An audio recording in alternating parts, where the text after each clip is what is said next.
حنا حريصين على المصلحه ديال الشعب ديالنا، هي الاولى، حريصين على الوحده الترابيه ديالو، حريصين على النظام الملكي، حريصين على الحياه الديمقراطيه، حريصين على المصداقيه. حنا هادشي اللي عندنا، ما عندنا فلوس ما نعطيوكم، وكون كانوا عندنا والله لا شتيوهم.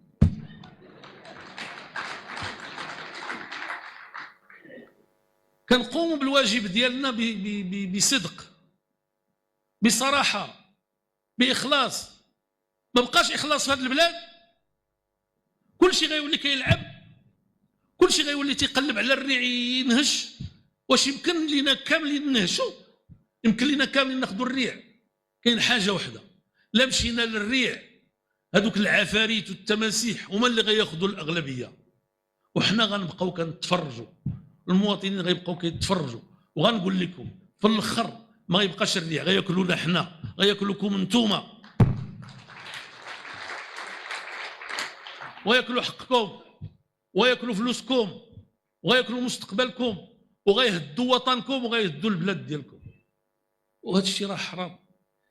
هذا المغرب الاخوان راه ماشي دوله لقيطه، ماشي دوله عاد قطر بها السقف البارح، ماشي دوله كونها الاستعمار. هذه دوله راه كانت قبل فرنسا. شتي فرنسا الدوله ديالها التاريخ ديالها كيعيا ويمطوا فيه 1000 عام. حنا رحنا هذه 1300 عام نحن دوله مستقله، وكان عندنا تاريخ، وحمينا الظهر ديال الاسلام وديال افريقيا، فهمتيني ولا لا؟ وعندنا دور كينتظرنا امام الله وامام الناس وامام التاريخ. المغاربه خصهم يرجعوا، خصكم ترجعوا للاصول ديالكم والاسس ديالكم، خصكم ترجعوا للمرجعيه الاسلاميه ديالكم. ما تبقاوش تيقوا الكذابين، ما تبقاوش تيقوا العملاء ديال فرنسا اللي باقيين وسط منا واللي كيدابزوا باش ما يبقاش القران كيتقرا في المدارس ديالنا. علاش زعما غدا ولا بعد غدا الا كان المغرب مهدد شكون اللي غيدافع عليه؟ واش غيدافع عليه اللي كيهز الاعلام ديال الاسلام وتيقول لك انا نموت على سبيل في سبيل الله وفي سبيل الوطن وفي سبيل يعني الدوله ديالي، ولا غادي ولا غادي يدافعوا عليه المنحرفين ويدافعوا عليه يعني الابناء ديال الفساد وديال لا. النهار اللي بغى سيدنا يخرج الناس في المسيره الخضراء الله يرحمه اش قال لكم؟ اش عطاكم باش تمشيو؟ عطاكم مصحف، ما عطاكمش شي اغنيه ديال شي مفلس ولا شي مفلسه ولا شي بلا ما نجبد لكم انا السميات عاوتاني، فهمتيني ولا؟ فلهذا اليوم خصكم اولا وقبل كل شيء ما تبقاوش تكونوا بودينا وتسمعوا لاي كان، كتشوفوا بنادم كتفهموه هذاك مرتزق، هذاك مرتزق، ولهذا تعطى له التلفزيون وتعطى له ما نعرفش شنو الاذاعه، واحد الاذاعه، وكيجيب العصابه ديالو ويبدا كيقلب. ما حشموا ما استحياو، حتى الاحترام ما احترموناش. جاو قال لك فينا اللهطه على على الدواره. المغاربه كيبغيو الدواره، فيها شي عيب؟ تحرموا منها بقى فيهم الحال. جيتي انت كتعايرهم، كتقيل تاكل اللي عجبك وتاخذ الفلوس بغير حق، وجيتي كتعيب على المساكين اللي كياكلوا اللحم مره في العام. اقلل الحياء، اقلل الحياء، اقلل الحياء. وعاود نوض تقول علاش تقول الحمار؟ وباش عرفتي راسك انت المقصود ملي قلت انا الحمار؟ غير جيتي وعرفتيها غير هكذا.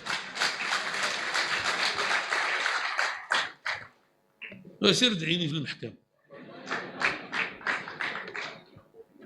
انا باقي نقول لكم واحد القضيه، انا راه ما عواش نتواضر مع بحال هاد المخلوقات اللي موجودين في كل البلاد، التخصص ديالهم يدوخوكم، يقلبوا لكم الحقائق. النفوذ ديالهم كاين فيهم اللي عنده علاقه مع الاستعمار، كاين فيهم اللي ما حشمش جات يقول لك كلنا اسرائيليون. عمر هذا الكلام ما كان غيتسمح به في المغرب لو كان هذه 30 ولا 40 عام، ولكن اليوم ولا عندهم نفوذ، وجاو تيقولوا لنا حنا كلنا اسرائيليون وحنا حشمانين. علاش الاخوان ديالنا بغيت غير نفهم، واش حنا شعب لقيط ما عندنا خوت في هذه الدنيا، ما عندنا ناس جمعنا معهم التاريخ، ما عندنا ناس جمعهم معنا الدين والمله. احنا وياهم امه واحده، وان هذه امتكم امه واحده، وامرنا الدين ديالنا والشرع ديالنا الى تمست الارض ديالهم ان نخرج رجالا ونساء لندافع عنهم بدون اذن الزوج للزوجه. هذا هو الاسلام.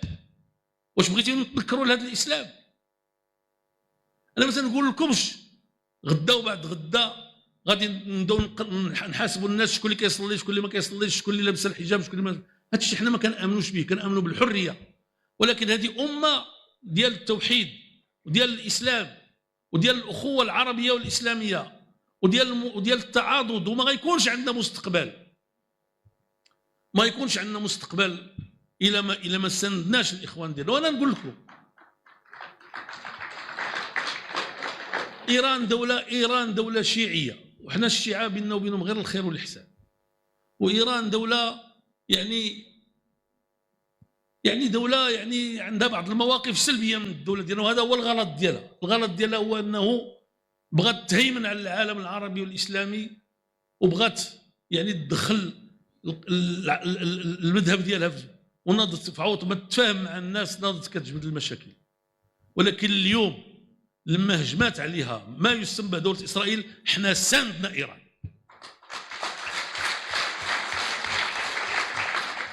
وتنساندوها وغنساندوها، لانه كيف ما كان الحال، كيف ما كان الاخطاء ديالها، هي الدوله الوحيده اللي بقات كتدافع على فلسطين جهد المستطاع ديالها. تقولوا لي لاسباب ما نعرف شنو، هذاك الشيء كله غير هضره خاويه. في الوقت اللي تيكونوا الاخوان ديالي كيموتوا، انا لابد ان اناصر من يدافع عنهم. واسرائيل دوله مغتصبه مضى عليها اكثر من 70 سنه وهي تقتل اخواننا الفلسطينيين وتشردهم وتنكل بهم وتقتل اطفالهم، وخصوصا في غزه. داك الشيء اللي كيديروا لهم في غزه اليوم راه لا يخطر على بال، وليس من الاسلام وليس من العروبه وليس من الانسانيه